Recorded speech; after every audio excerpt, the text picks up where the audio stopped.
Okay, so as I mentioned in my previous video, the last one, I was talking about how Hezbollah has been flying under the Russian flag in Syria. And what I want to do before I start talking about, I'm going to play a video from RT News, Russian News. Um, this is from Russia's side of the story. And as you know, I am against Russia when it comes to the Middle East.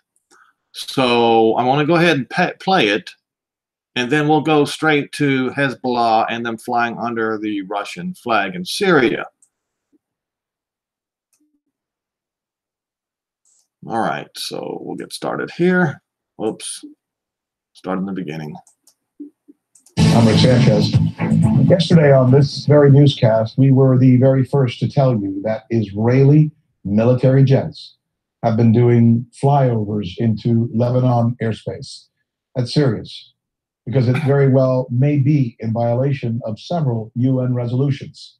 Well, today, it does appear that the story may be escalating with concerns that if it becomes a military conflict, it could end up dragging Iranian-backed Shia militias from the war in Syria next door.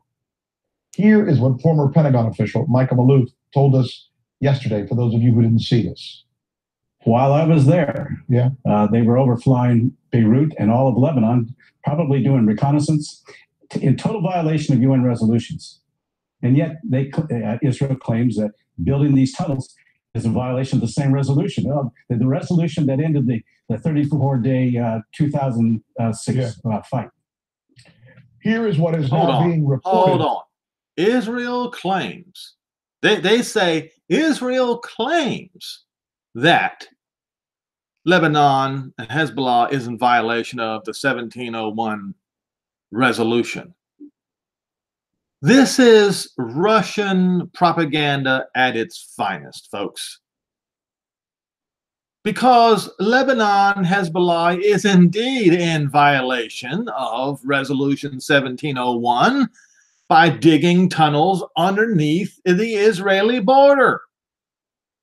Now you can see how skewed, how sideways the Russian media is in this whole thing. Anybody with half a brain can understand that Lebanon and Hezbollah are clearly in violation of Resolution 1701.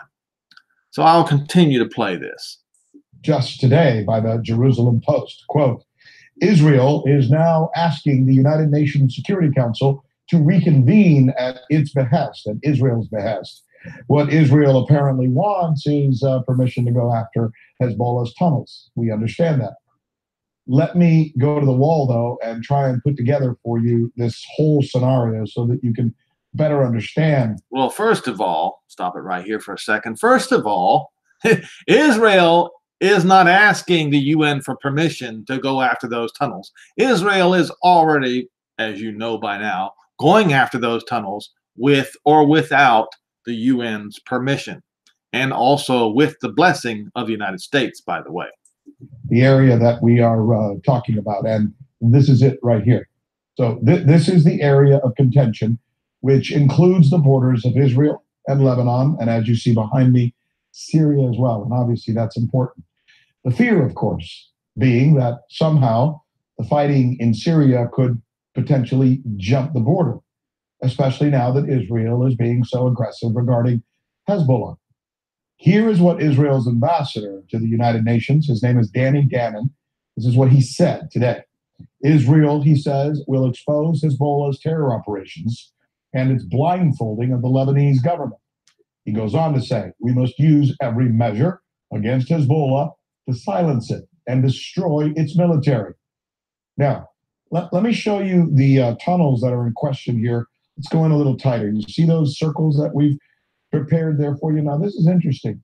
This map that we're sharing with you right now, this area that I'm pointing to, this map was put out not by Israel. We got this today from Hezbollah, in their public relations arm or whatever it's called, showing where they said Israel has now been searching and marking and booby trapping tunnels.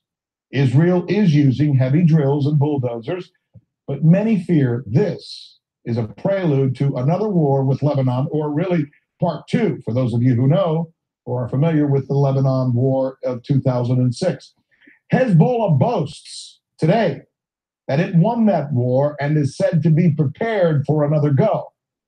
So tonight, we here will reveal exclusive information about what Israel intends to do, which could bring in even more carnage to the Middle East and undoubtedly could involve... Yes, it's all Israel's fault, you see. I'm Rick Sanchez, and this is RT America, where it is time to do news again. We begin, though, with the question of whether Israel is about to strike Lebanon, because the circumstances seem to be... Okay. All right. So that's enough of that particular video. So let's now then go to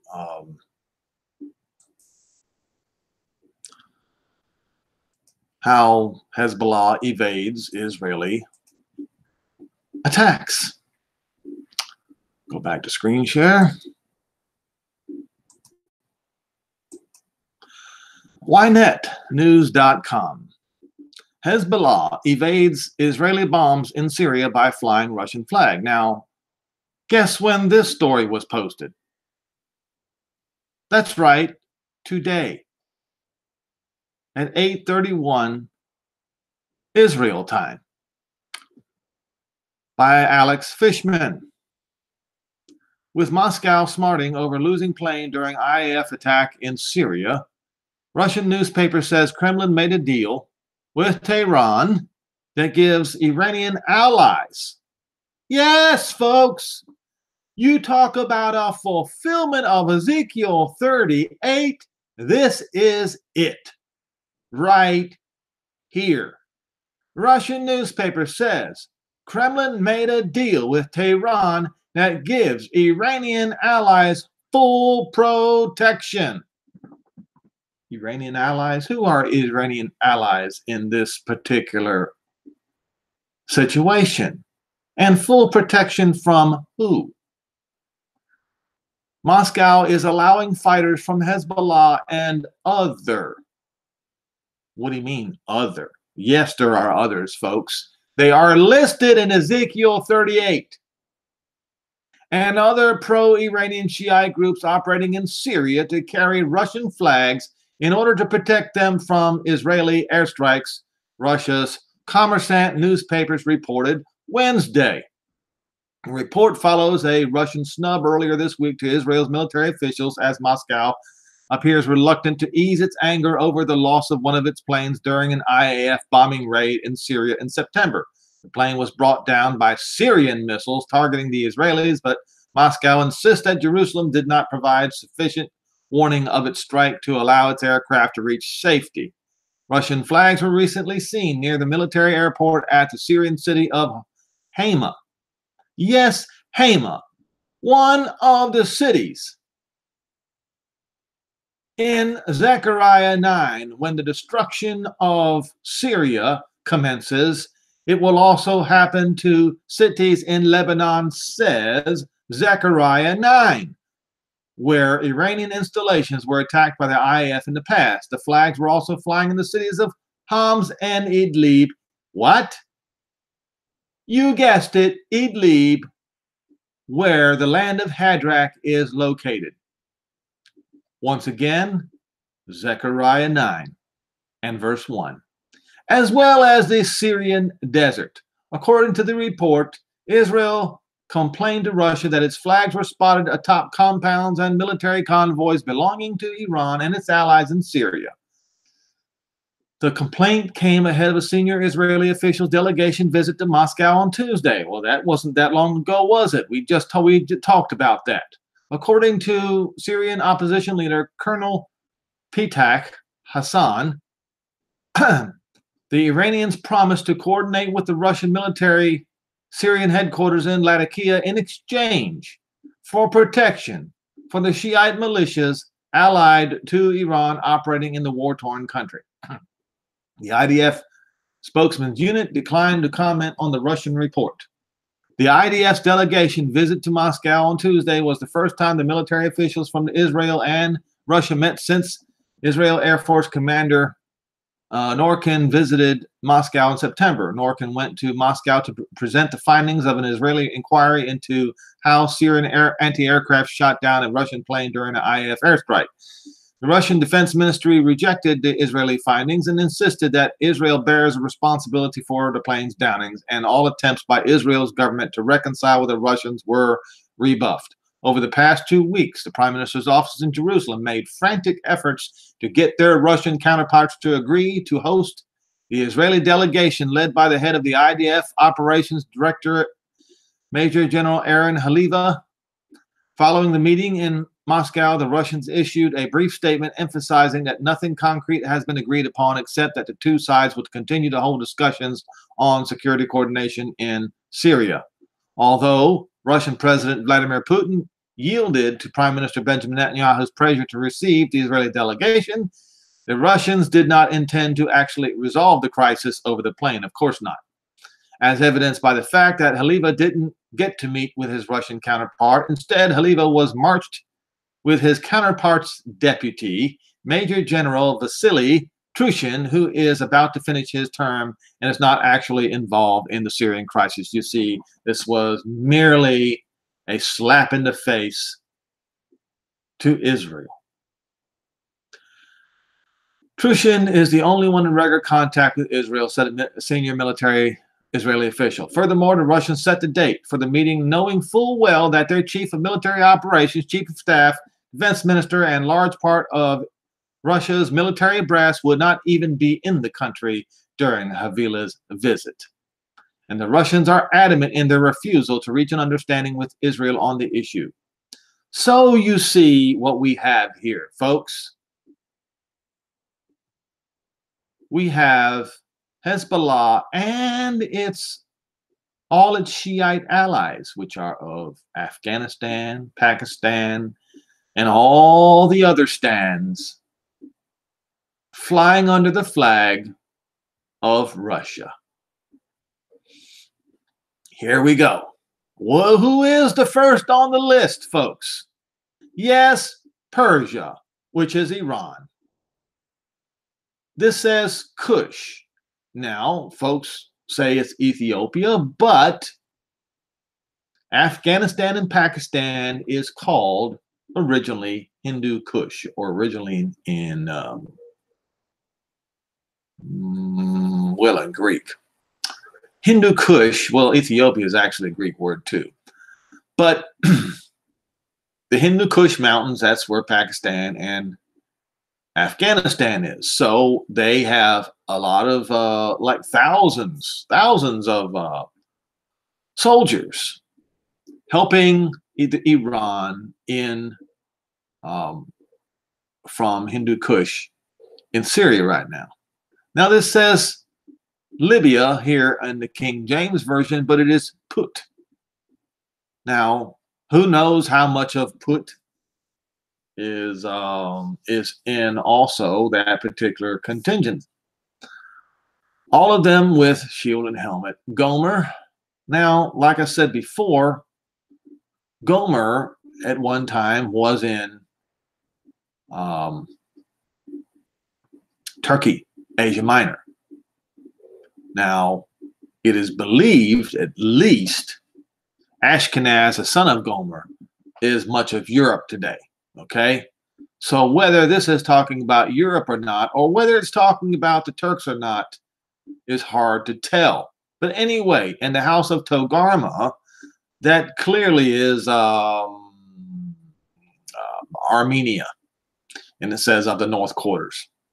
All right. And of course, Armenia, they are allied with Russia and the Russian forces, Russians' bases. A lot of them are in Armenia today. Okay. Now it says here, in the latter days, it's going to happen, which means in the very last days. Now, it says somewhere around here, and be you a guard. unto them. Now, it's mishmar, and in some cases it is a place of confinement, a jail or prison, but a guard to watch over, to observe. And in this case, it is obvious is to watch over them, to keep them, to guard them, to protect them. From who? Well, it's obvious from who? From Israel. So as I'm saying, what I'm saying here is this particular article written today or published today on ynetnews.com is proof, one more proof, that the Gog and Magog war is about to commence. It is already a certain amount of fulfillment of prophecy right here in this very sentence. Okay. So hopefully we might want to go ahead and remember Zechariah 9.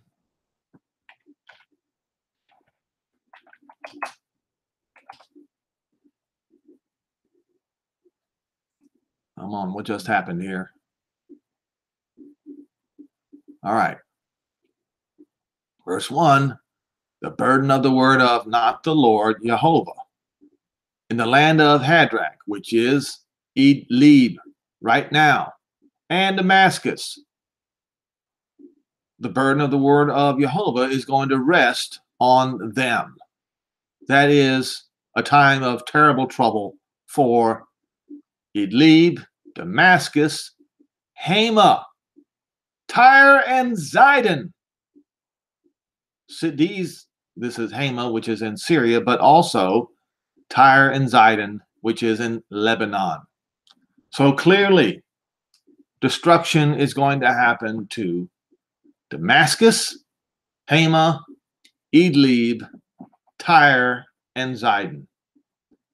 It says that the power in the sea will be set on fire. Now, who knows what this means, folks? Smite their power in the sea and devour with fire, or will be devoured with fire. So who is her power in the sea? Would that be Russian ships? Would that be Russia? Well, if you go back to Ezekiel 38, actually Ezekiel 39, you will see that it is indeed Russia, or Gog and Magog. Verse 6, and I will send a what? A fire on Magog, and among them that dwell carelessly in the coastlands of what? The Mediterranean Sea, and they shall know that Jehovah is, or that he is Jehovah, or they shall know Jehovah. So, folks, more pieces of the puzzle coming together. And please understand that Homeland Security has released a report mentioning that in case of a terror attack on the grid, you need to have a supply of 6 months. Well, it needs to be more than that, folks. But at least they have finally come out and started pointing out the obvious. And the folks in the city, you'll be hardest hit. I've mentioned that many times. You cannot stick your head in the sand like an ostrich and hope this thing goes away. It will not go away. The words of the prophets that Jehovah spoke to the prophets shall stand. The governments of this world will be overturned one way or the other, and Jerusalem will rise up. while the rest of the world is in ashes.